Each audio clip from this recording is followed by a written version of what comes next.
looking at a career opportunity like I did about 3 years ago at Duquesne, you don't get to take in everything. You're kind of whisk in, whisk out, and then when you get here, you kind of have to take a collective side. But one thing, when I first toured, when I was looking at working at Duquesne, I was in the basketball offices, and I noticed this jersey from the Boston Celtics with Chuck Cooper's name on the back in this little frame on the back hallway.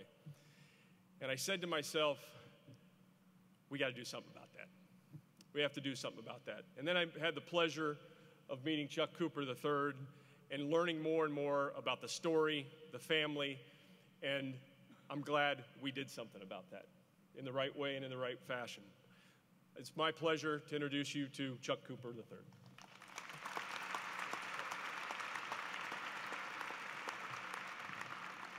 Good morning. Wow. Whew, I'm almost at a loss for words. And those who know you, know me, know that that doesn't often happen. But what a tremendous honor. On behalf of the Chuck Cooper family, the Chuck Cooper Foundation, and all the friends of legacy, of my father's legacy, I want to thank Duquesne University Board of Directors, President Gormley, Dave Harper, and everyone who's played a role in this wonderful tribute. To see Duquesne University named this premier facility in recognition of my father's legacy is an incredible honor, and we are extremely grateful.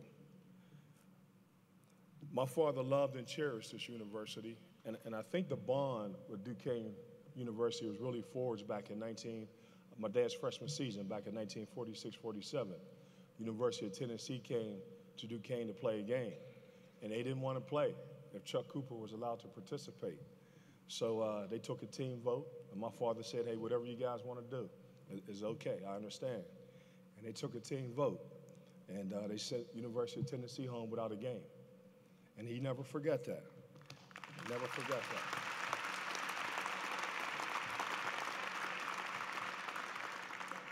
You know, sometime in life, when you do the right thing, oftentimes, most of the time, it should happen all the time, but when you do the right thing, good things happen. Because Duquesne stood by my side, the top African-American ball players in the country wanted to play for Duquesne. Players like Jim Tucker, who had the University of Kentucky right in his backyard. His coach called Duquesne and said, hey, I can't take Jim Tucker, but I know you can, because they already set the precedent with Chuck Cooper. Cy Hugo Green, Dick Ricketts, the Ricketts brothers. They ended up winning the NIT. Duquesne was a national championship in 1955. So again, when you do the right thing, good things happen. In his senior season, my dad was named team captain. That's very rare at a predominantly white institution. So he always told me not only did he get a great education, but he got a chance to develop his leadership potential and certainly become an All-American basketball player, which led to his historic career in the NBA. He continued his pace setting off the court. A lot of people don't know this, but my father actually became the first African-American department to head a city of Pittsburgh department when Pete Flaherty named him the director of Parks and Recreation back in 1970. And he also became PNC, Pittsburgh National Bank, the predecessor's first urban affairs officer, which today would be a diversity and inclusion position. So he was Pittsburgh proud. He was very passionate about this community and the people in Duquesne University. In 2009, Duquesne, I got a call from the great late Steeler Hall of Famer, Bill Nunn. And Bill mentioned to me that Duquesne University, PNC, and the ruling family wanted to create a Chuck Cooper Classic basketball game. So I knew how my father felt about Duquesne University. I knew how he felt about PNC. He was the rising star there under the leadership of Merrill Gillen back in the day. And I knew how he felt about the Rooney family, the first family of Pittsburgh. So to say yes was a no-brainer. But what they didn't know is I don't do anything in my father's name without an educational component. So we established the Chuck Cooper Foundation. To date, the Chuck Cooper Foundation mission is to continue the legacy of my father by awarding graduate-level scholarships and providing leadership development, mentoring, and networking to underserved high school and college students in Pittsburgh.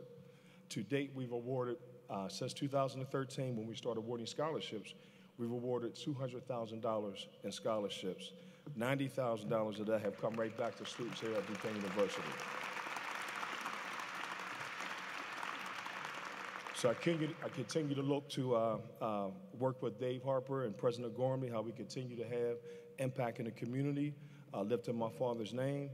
And, you know, to UPMC, Diane Holder, and Leslie Davis, wow. I mean, thank you, thank you, thank you.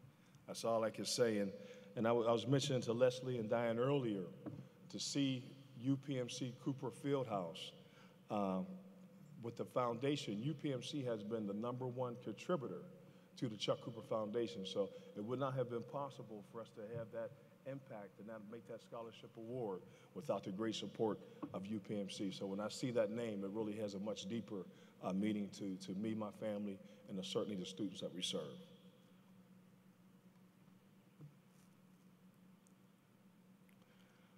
In closing, there's a few very special people and organizations that I have to thank. Certainly Dave Harper, President Gormley, and Duquesne University at the forefront of that. The NBA, the Boston Celtics, the Pittsburgh Penguins, Steve Zucchelli, the chairman of my board of directors. If there's anyone more compassionate about the Chuck Cooper legacy than I am, it's Steve Zucchelli, my board chair. Tom and Josh Rooney, my lovely wife, Shelly Cooper, and my daughter, Charlize. When my dad played here, they called him Charlie Cooper, so her nickname is Charlie Cooper. And finally, I know the basketball teams are in the house. I want to thank Coach Burt and the women's team for holding us down, keeping us on the map. You know, they've been accomplishing some great things.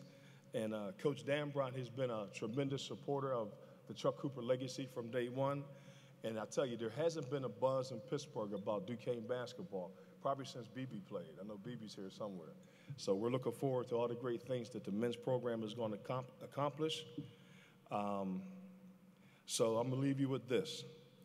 I'm looking forward to watching the Dukes